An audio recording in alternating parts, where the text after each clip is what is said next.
Hey guys, Kev here, and I want to do my first impressions on the Spyderco Drunken. See that?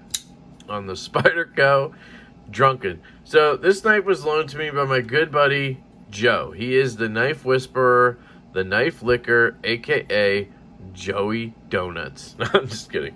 I made that last one up. But he does lick knives for a living. So he sent me this to check out, and I'm really excited about it because I can check it out, obviously, and then I can compare it to the Spyderco Sleesh Bowie. Douchey, I forget. They are very similar. Look at that. Incredible.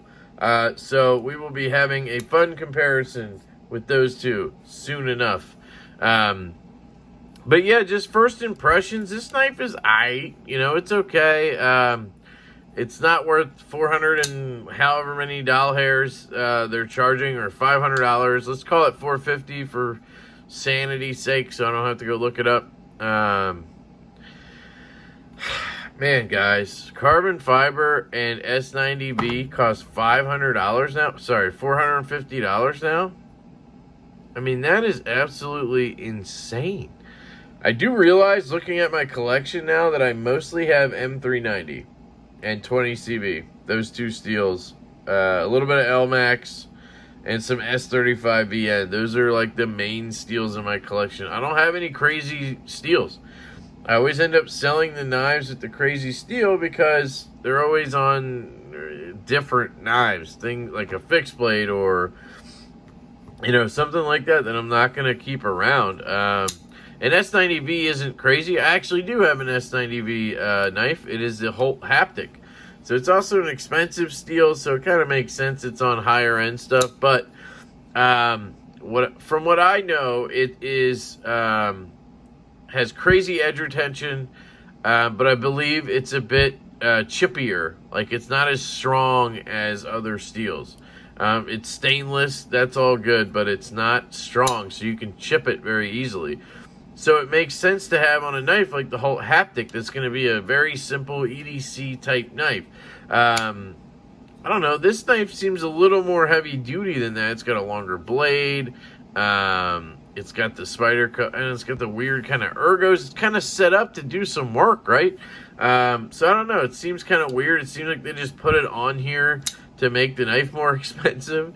And that's kind of what happened, right? And then you have this carbon fiber that's nice, but like, it's just carbon fiber. It's not like some badass carbon fiber. Like, here's my this is my F5.5 from Urban EDC Supply. I paid $275 for this. Riot made this, by the way.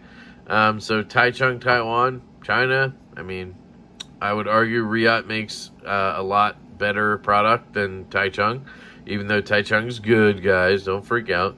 But this carbon fiber is okay. It's not really anything to speak home about either, right? Decent carbon fiber. I'd say it's better than that, though. And then I have my Evo 2.0 with this awesome shred carbon fiber. Look at that. This knife retails for $630. So, a little bit of a different story here. CKF, also technically Riot, I guess, manufacturers. But like, I don't know, for $500, $450, damn it. I expect, I don't know, something a little nicer. It has a little grip to it. Maybe that's why they went with, they did it the way they did. It's cool. I like the blue ano here, and here, and here. Clip is, it's not great. I mean, look at this thing. It's just like this bendy thing. I don't know if it's titanium. Yeah, it is. It's titanium. It's very thin and bendy, but it's okay. It works. A lot of people hate it. I don't really see why the hate is there. It does kind of put pressure on the lock bar, which is stupid, but, ergos, they're okay. It doesn't feel great. Like, if I take the, I don't want to do it because I'm going to do a comparison, but it doesn't feel as good as the Bowie. It just feels a little weird because it has this thing right here. I don't know. It's just like, it's a Sinkovich design. And guys, I really like Sinkovich. I've had a few of his models. The 0450 CF was one of my first knives because I really loved his knives. The Kershaw Atmos is one of my favorite budget knives. I don't see a lot of his stuff out there in the mainstream, really. He does a lot with Kershaw, and it kind of, I don't know, lately the ones have been like D2 and shit I don't want. And then he has those huge ZTs that I just, I couldn't get into that either. And they're so similar. I don't know, so this is different, but I don't know. I think they were just trying a little too hard here. I just don't see the purpose of this knife that much. It kind of is like a super expensive Spidey Chef, I guess. But with not rust-proof steel. Yeah, I'd take S90V over LC200N, I guess. Yeah, I would. But I'd probably take the Spidey Chef shape and ergos and everything over this. So, I don't know. This is really nice, the milling over here. That definitely helps the price point climb up to $450. It's just like, I don't know. It's almost like they just wanted to make a super expensive knife and see who would pay for it, and people pay for it. So there you go. The action. So you can see there, once I get used to it, I can pretty much nail it every time. Sorry about the lights flickering. I have ACs going, and we have 3 of them, and it's a whole thing, and occasionally the lights are going to flicker, so I can't do anything about it, or I'm going to get hot, so I'd rather have the lights flicker. Yeah, the action is like, okay, once I figured it out, I can flick it reliably, which is cool, and then I can get it to drop like that and shake it down, but it's not like smooth. And if you're right-handed, it's kind of hard to do a Spidey flick, and the thumb flick is solid, So you're really thumb flicking if you're right-handed, and if you're left-handed, you're just Spidey flicking. So it's almost better for a lefty, to be honest. I guess depending on your preference, but the sounds are cool. Flicks out of there really nice. Doesn't really make a sound on close.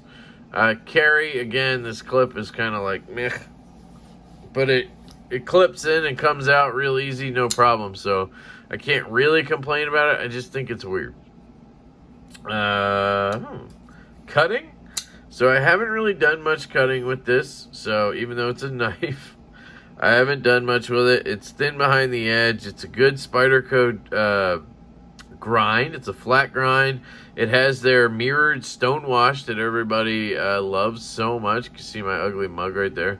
I think it's a good finish. I do. I like it. And I like the blade. I think it probably slices very, very well. I will test that out before I do the comparison. Yeah, it just doesn't feel good in my hand. I feel like I'm getting pinched. The harder I squeeze, the more I get pinched. But it's okay, guys. It's just not... wow, look at that. See if I can tighten that up. T6.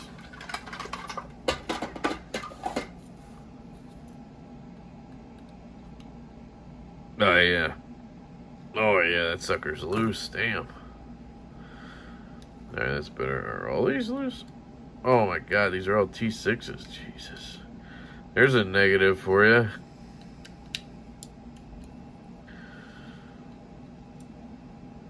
Yeah, those are all pretty good. Pivot. Yeah, there's a little bit of play in there, but that's probably so it can actually drop shut a little bit, right? Because it's not...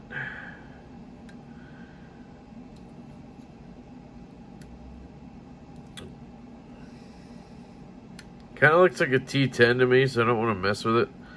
Look at that. I can move it with my hand.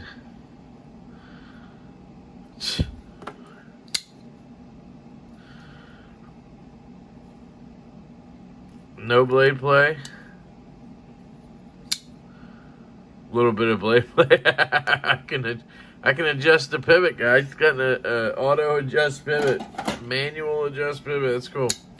Yeah, guys, that's it. That's just a quick look at the Spyderco Drunken, as I've had a few beers, so it kind of works out for me there. Yeah, maybe when I do the full review, I'll be drunk. I'll do a drunken review. Actually, that's a good idea. Yeah, thank you to the Knife Whisperer for loaning this in. Can't wait to do the blade battle between it and the Spyderco Bowie.